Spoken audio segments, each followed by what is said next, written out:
ఇప్పుడు అక్కడ అక్కడ ఏమి కూడా జీవరాశులు లేవు, జంతువులు లేవు, వన్యప్రాణులు ఏమీ లేవు అంటూ ఉన్నారు. మరి అదే మీరు అసెంబ్లీలో పర్యావరణం గురించి మాట్లాడారు. అదే అసెంబ్లీలో స్పీకర్ గారు ఏదైతే కేసీఆర్ గారు గత ప్రభుత్వం చెట్లు నాటింది, అది మోనోకార్పస్ చెట్లు, అది ఆక్సిజన్ తీసుకొని కార్బన్ డైఆక్సైడ్ని వదులుతూ ఉందని అంటున్నారు. కానీ మరి మీరేం చేస్తూ ఉన్నారు? 400 ఎకరాలలో మీరు ఆక్సిజన్ ఇచ్చే చెట్లను పూర్తిగా కూడా కొట్టివేయడం జరుగుతూ ఉంది.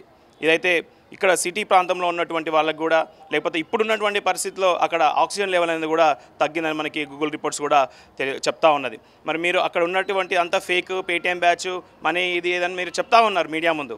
మరి వాస్తవాలు మీరు ప్రజాప్రభుత్వం అని మీరు అంటూ ఉన్నారు. మరి ప్రజాప్రభుత్వం అన్నప్పుడు మీకు ఆ రకంగా ఒక మంచి ప్రభుత్వం ఇప్పుడున్నటువంటి రాష్ట్రంలో మంచిగా ఉంది అని అనుకుంటే మీరు ఒకసారి హైదరాబాద్ సెంట్రల్ యూనివర్సిటీకి వచ్చి అక్కడ జరుగుతున్నటువంటి సిచ్యువేషన్స్ని మీరు చూడండి. జింకలు కానీ, నెమళ్ళు కానీ, అనేకమైనటువంటివి జంతువులు ఎక్కడ పోవాలో అర్థం కాక రోడ్లపైకి వస్తూ ఉన్నాయి. దానికి సంబంధించిన వీడియోలు కూడా మీరు చూడొచ్చు. అవేవి కూడా మీరు పట్టించుకోకుండా ఒంటెద్దుపోకుండా పోవడం వల్ల ఇది మాత్రం మీకు రాబో రోజులలో ఎన్నికల్లో కానీ ఈ యొక్క ఎఫెక్ట్ అనేది ఖచ్చితంగా పడుతుంది.